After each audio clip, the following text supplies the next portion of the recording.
नमस्ते दोस्तों, मैं डॉक्टर गौतम जानी आज आपके साथ चर्चा करूंगा एक बिल्कुल ही नए टॉपिक पे और ऐसी मेडिकल कंडीशन जो कई सारे ओल्ड एज में या बूढ़े लोगों को है, लेकिन उसको एक्नॉलेज नहीं किया जाता और उस वजह से उनकी लाइफ बहुत ही खराब हो जाती है। तो आज की हमारी जो दिक्कत है उसका नाम है पार्किंसन।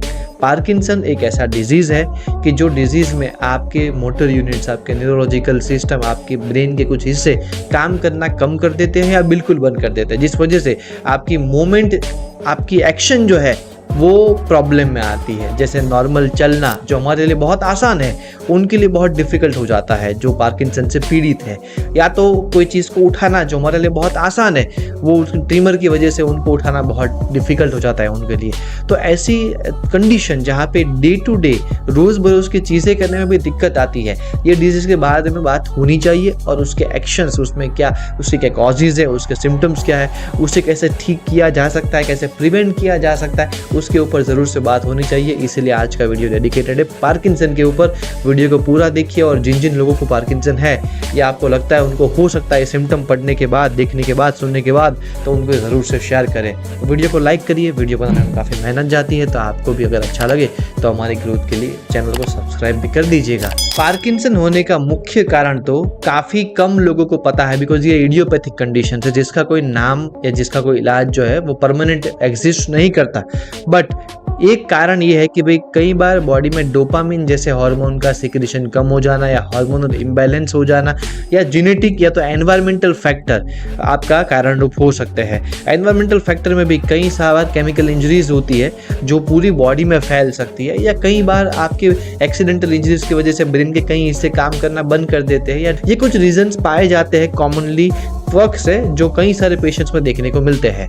अब सिम्टम्स में अगर देखें तो हाथों का ट्रिमर होना या शरीर का बैलेंस या बॉडी बैलेंस ना रहना या बॉडी में कंपन आना, ये बहुत ही कॉमन सिम्टम्स है जो देखने को मिलते हैं, जिससे डेली रोज़ बरोज़ की चीज़ें जो है वो करने में पेशेंट्स को डिफ़िकल्टी आती है। अगर इसकी ट्रीटमेंट की बात करें तो सबसे पहले ट्रीटमेंट होती है फिजियोथेरेपी ट्रीटमेंट। मतलब जब ये होता है तो फिजियोथेरेपिस्ट को कंसल्ट करना बहुत ज़रूरी होता है। ये कई अलग अलग प्रकार की इनोवेटिव एक्सरसाइज करवाते हैं, बट उसको हम बाद में देखते हैं। पहले स्टार्ट करते हैं डाइट जो है उसमें 4 चीज़ें होना बहुत ज़रूरी है। ये 4 चीज़ें इसको कम कर सकती है, इसके लक्षणों को, इसको ख़त्म नहीं कर सकती। पहली चीज़ हो गया हाइड्रेशन, पानी, वाटर इनटेक। हमारे मसल्स को पानी चाहिए, एज ये मसल्स का एक्शन की बीमारी है तो हाइड्रेशन बहुत ज़रूरी हो जाता है। हाइड्रेशन अगर डिहाइड्रेट बॉडी है तो ये चीज़ और सीवियर हो जाती है। सेकंड होता है एंटीऑक्सीडेंट्स। ये हेल्दी सेल्स को और नए कोशिकाओं को बनाने में हेल्प करते हैं, जिससे एंटीऑक्सीडेंट बेस्ड फूड जो हमें कई सारे वेजिटेबल्स एंड फ्रूट से मिल जाते हैं हमारी बॉडी को रिजुनरेट करते हैं, हमारे नए सेल्स को डेवलप को ग्रोथ में पुश देते हैं हमें। इसके अलावा ओमेगा 3 फैटी एसिड्स, ये हमारे हार्ट की हेल्थ को और हमारी कई सारी टिश्यूज़ की हेल्थ को लिए बहुत बेनिफिशियल है, और ये हमारे फैट्स ओवरऑल भी हमारे हार्मोनल बैलेंस के लिए भी बहुत ज़रूरी होती है।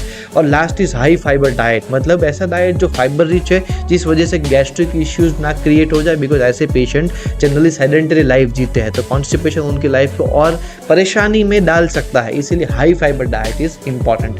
तो ये 4 चीज़ें अगर डाइट में है तो इसलिए डाइट कैसा बनेगा, एक एग्जांपल लेते हैं। हाई फाइबर डाइट में आपको स्टार्ची वेजिटेबल जैसे रूट्स एंड ट्यूबर्स आपके डाइट में होना ज़रूरी है, आलमंड वॉलनट जैसे नट्स होना ज़रूरी है, एंटीऑक्सीडेंट में फ्रूट जैसे कि ऑरेंजेस है, ग्रेप्स है, वाटरमेलन है या ब्रोकली है, स्पिनिच है, फेनुग्रीक है, ऐसे वेजिटेबल्स और फ्रूट्स होना ज़रूरी है।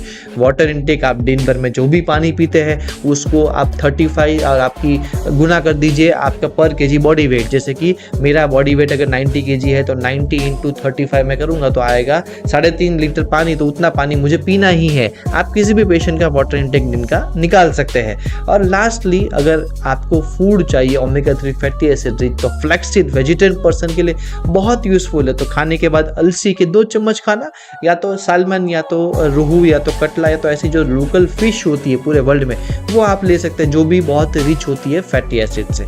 तो ये आपका डाइट का प्रोग्राम रहेगा जब किसी को पार्किंसन है। तो एक्सरसाइज की बात करें तो फिजियोथेरापिस्ट कई सारे यूनिक एक्सरसाइज करवाएंगे जो मोमेंट और एक्शन बेस्ड एक्सरसाइज है, जो उनका बैलेंस और ट्रिमर को कम करेगी, बैलेंस बढ़ाएगी। लेकिन इसके अलावा भी आप कुछ एक्सरसाइज कर सकते हैं जो मुझे लगा कि इसका सिलेक्शन अगर डेली लाइफ में रखते हैं वीक में 3 to 4 times except physiotherapy exercise, तो इस पेशेंट के लिए बहुत अच्छा रहेगा।